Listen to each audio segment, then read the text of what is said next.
And a hearty welcome and happy hump day to one and all. This is episode 103 of the Confessions of a Not So Dangerous Mind podcast. I'd like to thank you all for spending some of your Wednesday early evening here with me. And if you're catching up with episode 103 on the YouTube channel or enjoying the content and haven't done so already, please click like, subscribe, comment, flip on those notifications. Or if you're catching up with this episode in the car or on your own time, maybe at the gym even, and haven't done so already on the audio platforms such as Spotify or iTunes, I should say, click like, subscribe, turn on those notifications. So you'll notice I moved some of the posters around. I didn't do it randomly. I did it, as they say, for effect. And the reason why is that episode number 103 will be part 3 in the continuing series on what I consider, purely my opinion, purely subjective, but what I consider to be some of the most underrated film performances. And number 3, it's not in chronological order and it's not in order of greatness. It's just how this ended up working out. But the number 3 performance that I'm going to highlight in this series of most underrated performances comes in this movie, my favorite film of all time, the movie that I have seen the most, the movie I love the most, and the only film I have ever watched where I believe I had an out-of-body experience. That is how deeply this film got me. And most underrated performance, number 3, belongs to this gentleman over here. Very difficult to see him. But the late, great British actor, Ben Cross, who in this film plays one of the 2 protagonists. So first thing that marks Chariots of Fire as different is that, well, first off, it's a period piece, so it's timeless. The movie was made and shot mostly in 1980, but it's set between 1920 and 1924. It has that timeless feel, and the filmmakers were very cautious not to have anybody walking around with a 1980s hairstyle or any sort of 1980s form of dress. Nobody's wearing a 1975 watch. They were very, very careful as far as avoiding any anachronistic errors. That would be the phrase where you see something, well, this doesn't make sense. Marlon Brando's Rolex in Superman the movie would be considered an anachronistic error. There are scenes in Braveheart, a movie I absolutely love, another period piece, where you can see that some of the soldiers, or some of the men on Mel Gibson's side of William Wallace, you see, this guy's wearing a Breitling? What the fuck? That's what I mean. There is none of that, at least none that I have seen in Chariots of Fire. There are no moments where you catch a shot of a woman's purse and she has certs or some other breath mints from the 1970s and 80s in her handbag. There is none of that. What Ben Cross, as one of the principal characters, and the story follows 2 men who are track stars, one from merry old England, Ben's character, Harold Abrahams, a real-life historical figure, I should point out. Most of this movie is true. It's one of the reasons why it works so well, because it doesn't follow a standard sports movie formula, because it is taking inspiration from actual historical facts that we can Google right now and see how much is real and how much was concocted for dramatic effect. And there is a lot in this movie that was concocted for dramatic effect. But nothing can take away from the strength of Ben Cross's performance, or the late Ian Charleson, another phenomenal actor who died very young. Ian Charleson didn't even make it to 40. He passed from AIDS in about 1989. Ben Cross died more recently in 2020, having had a stupendous career that spanned the generations. He was someone who worked throughout the 80s, did a lot of quality performances. He did a movie called Steal the Sky with Mariel Hemingway, which got a lot of acclaim. Made a couple of horror movies. And he was a terrific villain in a Richard Gere and Julia Ormond film from the mid-90s called First Night, which was one of many sword and sandal epics that came out in 1995. It's strange that Hollywood picked that year. But First Night, Braveheart, and Rob Roy all came out within a number of months. And the movies were different.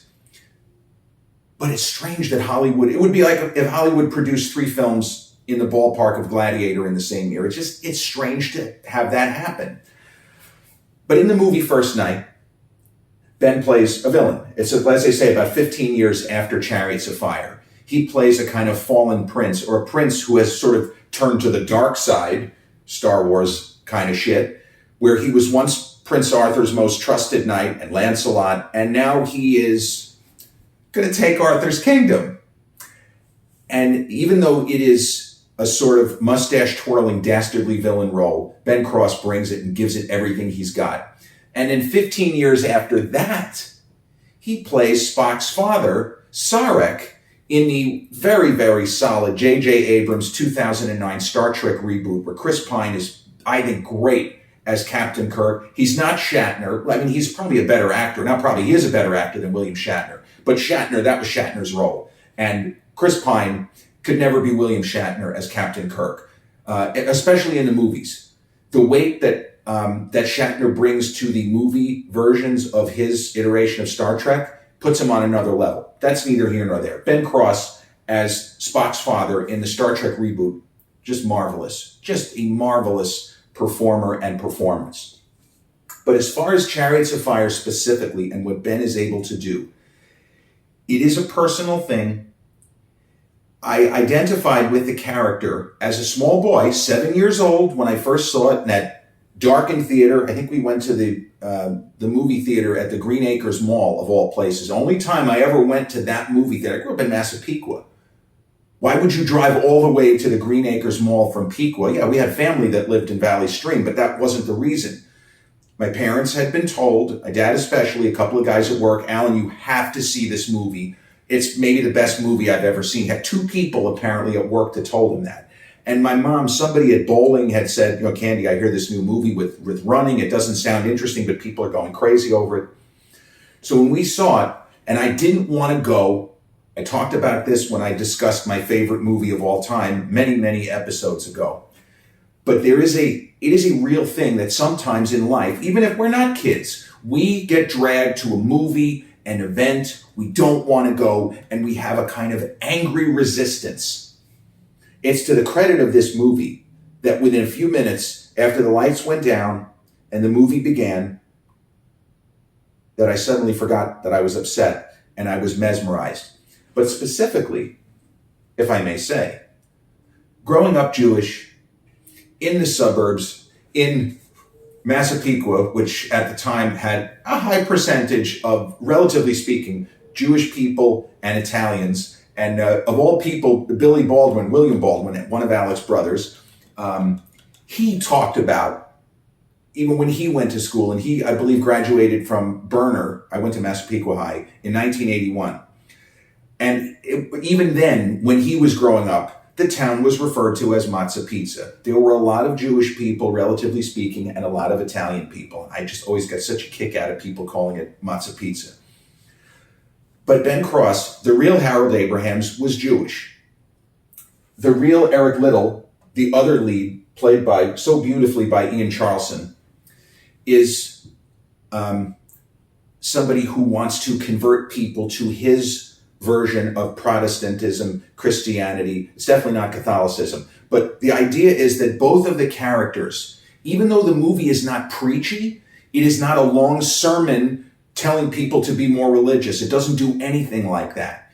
It sets the characters up seemingly in opposition with one another, even though if they're rivals, they're going to be rivals under the same flag. And that's always a little bit something that happens in the Olympics, where you could have 2 Americans battling for gold. We've seen it in swimming. You know, there was the year that Dara Torres and Katie Ledecky and some of the other great American swimmers, Michael Phelps on the men's side, where sometimes you are fighting for gold and it ends up Americans first, second, third, or something like that. Well, in this case, the movie sets up these 2 men who are driven by religion, but in entirely different ways. Because whereas Ian Charleson's Eric Liddell is a missionary, his whole life's purpose is to run, and in his mind, God gave me these physical gifts so that I could spread the word of my religion to the world and try to bring as many people into the fold as possible.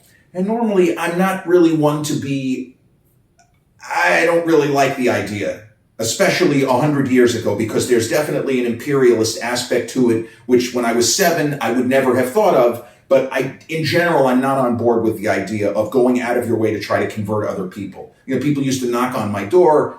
No, I'm not interested. Let me do my own thing. And please, it's okay. You do your own thing, and I'm going to do mine.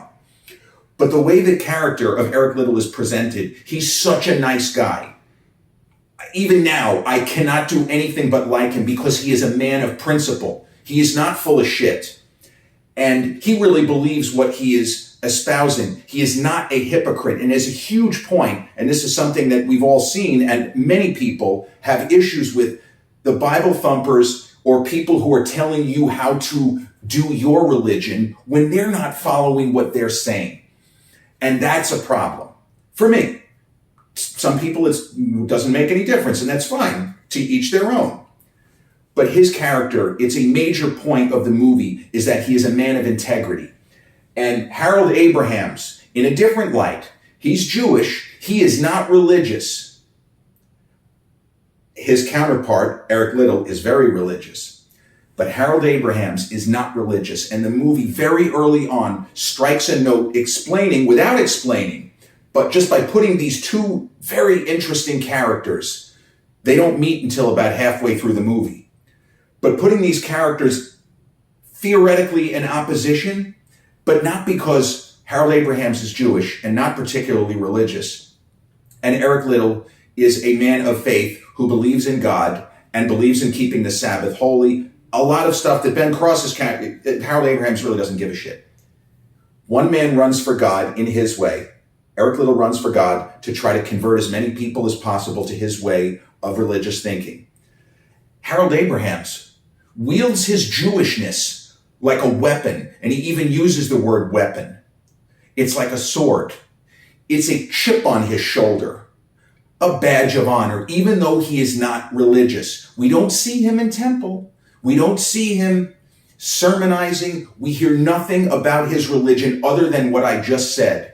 He is a man who, if we're being honest, life's been pretty easy for him. His father is wealthy, and he has not struggled to make friends. He is an incredible athlete. He gets along, despite the fact that he's a little bit of a frosty personality, and the Ben Cross performance, he gives it, he shows it. This guy is motivated like a current day athlete. And this is somebody who would be all over social media promoting himself, because in the world of the movie, he does that. He actually takes a job with a local newspaper and files reports about himself using an assumed name so they don't know that it's him. So he is a shameless self-promoter.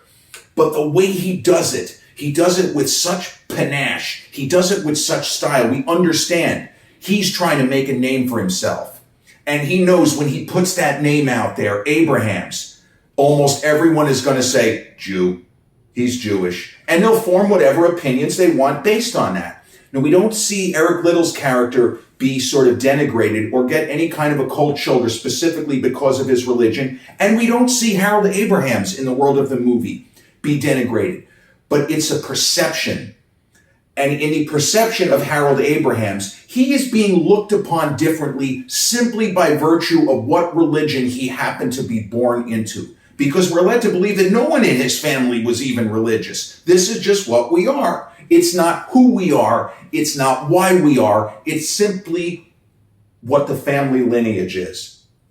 And so he walks around throughout the film with a chip on his shoulder the size of Texas. It's why at a certain point in the movie, he seeks a coach. He does something that historically, again, this movie is now taking place what would be 100 years ago. The magnificent 1924 Paris Olympic Games are now approaching the centennial. And Harold Abrahams, it's not enough that he's the best athlete at Cambridge. It's not enough that he executed the Trinity Court Dash. That's the scene at the beginning of the movie that sold me and sent me into the stratosphere like, holy fuck, I've never seen anything like this. It's not enough that he's great. It's not enough that he knows he's going to make the Olympic team. And he's not obsessing with Eric Liddell in the early parts of the movie. He's doing his own thing. He goes to Cambridge. He seems very popular. He's in the choir. and he has no trouble meeting women. Life is good for Harold Abrahams. But throughout this, there is this edge to him that he will do whatever it takes to win. He says within the rules, but even that is up for debate. And that's something that we see now in so many sports from auto racing on down, where people try to game the system either within the rules or just outside the rules. And Harold Abrahams is the kind of personality, whether or not it's because he's Jewish and he has this chip on his shoulder because he's tired of people talking down to him because of his last name, fuck you, never actually says fuck you, but there are numerous moments where you feel the coldness in Ben Cross's gaze, where his perception, I'm being judged, fuck you. Here I am, I ain't going nowhere. You're not going to tell me what to do. And Eric Liddell, the other character, in his quieter, more genteel way, he also reaches various points of, you're not going to tell me what to do. I'm my own person here, regardless of religion. You're not going to dictate to me. You're not going to wave the flag at me. I'm going to do what I feel is right for myself. And that's that. So the character of Abrahams, because he is so aggressive and he is such a domineering kind of a personality, he does something that it really wasn't done. It was frowned upon. He tries to hire a coach, a professional coach, not somebody, because Eric Liddell works with his brother-in-law, I'm not even sure, but Eric Liddell works with someone who is not at the level of professional coach. And a fantastic actor who played Bilbo Baggins, for reference, in the Lord of the Rings movies, and he was the original android Ash in Ridley Scott's Alien from 1979, Ian Holm. A wonderful actor, and he got an Oscar nomination for this film. He comes on the scene probably early in the second act. He's at a track meet where Eric Liddell stuns everyone. He gets tripped early in the race and gets up and inexplicably ends up winning. And we're led to believe that, and I don't mean this in a cheeky way, it was God's will that he win this race. Because if somebody takes a fall in a 200 meter, they ain't winning a fucking race. You're done. He wins the race. But the character Ian Holm plays, who is a real life figure who was discriminated against, not because he was a professional coach, but because he was half Arab. He was discriminated against. The man's name was Sam Mussabini, and Ian Holm, British actor, is just so good in the role. He's just magnificent as a coach. And so at this track meet, Harold Abrahams is there watching Eric Liddell because he's been told about it. And bear in mind, it's 1924. There's no social media. There's no TV. There's scratchy newsreel footage. So Harold Abrahams, the real life guy, had heard of Eric Liddell, but now he I want to see this guy. Everyone's talking him up. Maybe he's not going to compete in all of the same events as me, but I want to see the man in the flesh. Maybe we'll meet, maybe we won't. So at this meet where Eric Liddell has this incredible showing, Harold Abrahams does not meet Eric Liddell, but he meets a coach who is there watching the games and maybe trying to pick up some new clients. We don't really know. I assume that's why he's there. There's even a funny little exchange where he says, I'm just here to enjoy the games. But Abrahams meets Mussabini and basically says, I know I can win an Olympic medal right now, but I want gold. And I think that you're the guy who can get me there. This is what I hear. You're the best. It's so quaint because what were groundbreaking training techniques 100 years ago, nowadays, what the fuck? What, are you serious? But it's kind of the point. All manner of training and exercise and preparatory workouts to get ready for a track and field event. Yes, some is the same. If you're in the shot put, you're going to practice the shot put, but now they would have different supportive exercises to train the muscles, different rest periods, different diets, different everything. So the two guys end up working together. And in every scene, you feel the hunger and the rage. And Ben Cross, in his quiet way, he rarely raises his voice, but there's an extraordinary scene which, out of context, would seem to be very boring and stately, because this is a British period piece where everyone speaks so beautifully and like that. But Ben's line readings are pitch perfect. Every single one of them. We feel it. And so he has this kind of dinner with the two masters of Cambridge, the guys that are running the school. And they like him as an athlete. But we see that they don't really like him as a person because he's Jewish. And just this sort of snide remarks. And without them coming out and saying, we don't like the idea of a Jewish athlete teaming up with an Arab coach. Well, he's half Arab. Oh, I'm relieved. Every line reading, you feel it. You understand where this guy is coming from. And as the story advances, and as the characters again, no spoilers, even though you can Google who won which race, there's a lot of stuff that happens in the movie which you're not going to find in a book. So I'm still going to tread carefully here, because when I tell you, this is a marvelous movie. And it is a very polarizing pick for Best Picture, although it's weird, because I feel like 25, 30 years ago, it was considered a lousy Best Picture pick, but I recently have seen a number of articles discussing worst Best Picture winners of the last 50 years, like a top or bottom 10, and Chariots of Fire has not appeared on any of those lists. So my perception is, as this movie ages, the estimation of it in terms of film fans is that it is beginning to, once again, hey, this film we kind of slept on this. This isn't underrated at all. This movie is just great.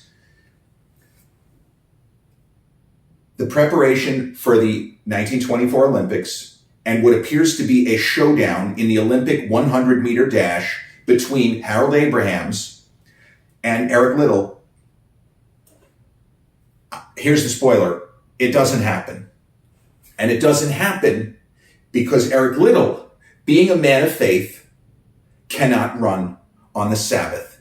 And it's just one of those dumb things that happened, that for this particular event, they had a qualifying heat on Sunday, and Eric Liddell is a man of God. For real. He's not pretending. He's not trying to get clicks and followers on Instagram or Twitter or TikTok. He is the real deal, and he cannot, in good conscience or any conscience, run on the Sabbath, because as he puts it, and this is something that even me as a young Jewish person could only respect, the Sabbath is his. The Sabbath is his, and I can't run. And it's really just wonderful the way the movie handles that, and the argument of God and country and principle. And Eric Liddell is a man of enormous integrity. In real life, he was too. But in the world of the movie, you have every character, even the people who should be antagonistic and at certain points are antagonistic towards him, because he basically says, don't wave the flag at me. This is not about love of country. This is about a promise that I make every day to my God. Man of principle, man of integrity. And Harold Abrahams, it's not the kind of movie where he then comments on it or, oh, well, look what Eric Liddell did. But despite the fact that the guys don't have that much screen time together, they have enough. And we get the idea at the end of the movie that both men are happy they didn't have to face off with one another. Because by not having that, each man experiences glory. Each man does what they came there to do, to win gold. And the celebrations between them, popping the bubbly, the champagne, it's a thing of beauty. Because the movie doesn't seem to be going that way. It doesn't seem to be leading towards what amounts to, history tells us both men emerged victorious. It's unexpected and beautiful and memorable and amazing. And I should also point out that the movie has this sort of framing device where it opens, again, spoiler alert, 30 seconds into the film, it opens with Harold Abrams' funeral. And two of the people that we meet in the story in kind of very convincing old age makeup are there. And I remember the film critic Roger Ebert, who was a huge fan, He thought Chariots of Fire far and away the best film of 1981, and he maintained that. This was not a movie that he later came back to and says, nah, it wasn't really as good. He always talked it up, much as he talked up Dark City, one of the, sort of best movies you've never seen. But Roger Ebert loved the movie and loved the performances and really appreciated how Ben Cross delivered his lines and how he was steadfast, and he was a man, in his own way, a man of integrity and a man of principle. You fuck with me, and I'm going to push right back. You push me, I push you back. He had that edge of not taking any shit. Dismiss me at your own risk. Think that I'm not what I know I am simply by virtue of what religion I was born into. F to the U. And Ben Cross, perhaps his finest moment as an actor, not only the scene with Sir John Gielgud, an incredible, legendary actor who actually won an Oscar the same year for Arthur. Talk about an actor crushing it twice in 1 year. Not just that amazing scene that I mentioned where, it's this kind of stately dinner where Ben Cross as Harold Abrahams gets insulted repeatedly by John Gielgud and Lindsay Anderson, who plays the other guy there. But at a certain point in the movie, he's asked what he wants to do. His goal, to run them off their feet, meaning I'm going to beat them at their own game. They choose to take me for granted. They dismiss me. They look down upon me. We'll see who's standing at the end. And a beautiful moment at the end of the movie, the funeral of Harold Abrahams, where two of the characters, one of whom was played by a terrific British actor, Nigel Havers. Spielberg loved him. He was in Empire of the Sun, had a great part in that movie. And Nicholas Farrell was the other actor. The Nicholas Farrell character, Aubrey Montague, was Harold Abrahams' real-life roommate at Cambridge College. And Lord Andrew Lindsay was based on a lord who was also a terrific athlete. His character wasn't a real character. It was kind of an amalgam of others. But the movie closes with such beauty, and I'm never not moved to tears. The images and the music, this just a phenomenal score by Vangelis. The synthesizer score that somehow fits the time. But as the beautiful church music is swelling, and before we get to Vangelis's unbelievable, memorable theme, two guys who are now very old, they had once been young and strong and Olympic caliber athletes in their early 20s, and now they're unfortunately doddering old men. And the character of Montague, Aubrey, Harold Abrams' roommate, says, he did it. And Nigel Havers says, what's that? And Montague repeats the line that Harold Abrahams had told him 60 years prior. 50-something years prior. He ran them off their feet. He ran them off their feet. And then the music swells, and we see this famous, and this is iconic, and it's been made fun of on Family Guy and a ton of programs, and a ton of commercials and pop culture, like you've seen it. The young British track athletes running on the beach near St. Andrews, the golf course, where they play the British Open. And the images, because at the beginning of the movie, when we see them, they're just young men. But at the end of the movie, we understand that the real life people in this movie, they're all gone. What we're left with is what I believe to be the best movie I've ever seen. It's my favorite film, and I will argue tooth and nail that it's not just a favorite film. It is a legitimate, great movie, and one of the best movies made in the last 50 years. Now, how do you compare Taxi Driver to Chariots of Fire? You can't. But this movie, the fact that it will move me to tears every time the ending approaches. I've seen this film 20, 25 times. HBO used to run it. It's kind of funny. And Generation Xers know where I'm coming from. They all remember, and they're laughing, even elder millennials. HBO used to, and Cinemax, there were certain movies, especially if they were rated PG. I know it seems weird, but if they're rated PG, then they could run it anytime, day or night. But HBO used to run Chariots of Fire constantly. And I have seen this movie for sure at least 25 times, start to finish. And I am moved to tears by the end every single time. Ben Cross should have gotten an Oscar nomination, especially given the fact the movie was nominated. It won 4 Academy Awards. I want to say it was nominated for 7 or 8. As I say, Ian Holm for supporting actor. He lost to Sir John Gielgud from Arthur. Even though I don't think they had any scenes in Chariots of Fire together, they were nominated together. Ben Cross should have been nominated for this movie. I love Ian Charleson, but Ben's performance is stronger, in my opinion, and I feel like he has slightly more screen time. It is one of cinema's most underrated performances. The first one in this series was Kevin Kline and Dave, a comedy. How can you possibly compare, one to the other? But his performance in Chariots of Fire should be rediscovered. It should be assessed and analyzed, and people should come around and say, it's an absolute joke that he did not get a Best Actor nomination for playing Harold Abrahams. He is that good. The performance starts strong and never lets up. And people remember there's one scene where he has lost a race and he is going over it in his head and his facial expressions. And this is a one moment of weakness his character shows. He's not invulnerable. He's not a machine. Like Rocky IV, he's not a machine. He's a man. He's just a guy, an incredibly talented guy, born to money, born to wealth, but somebody who is angry and feels like he hasn't gotten a fair shake, that people have looked at him differently his whole life, and he will run them off their feet, which is exactly what he does.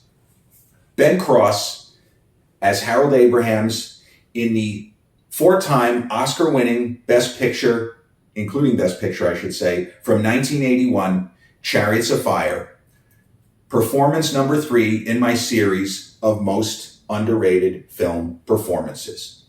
And with that, we've reached the end of episode 103 of the Confessions of a Not So Dangerous Mind podcast. I'd like to thank you all for joining me here on this happy hump day. And if you've caught this episode on the YouTube channel, enjoy the content, haven't done so already, please click like, subscribe, comment, turn on those notifications. Or if you're catching up with this episode on the audio platforms such as Spotify or iTunes, click like, subscribe, and turn on those notifications. I'll be back with episode 104 real soon.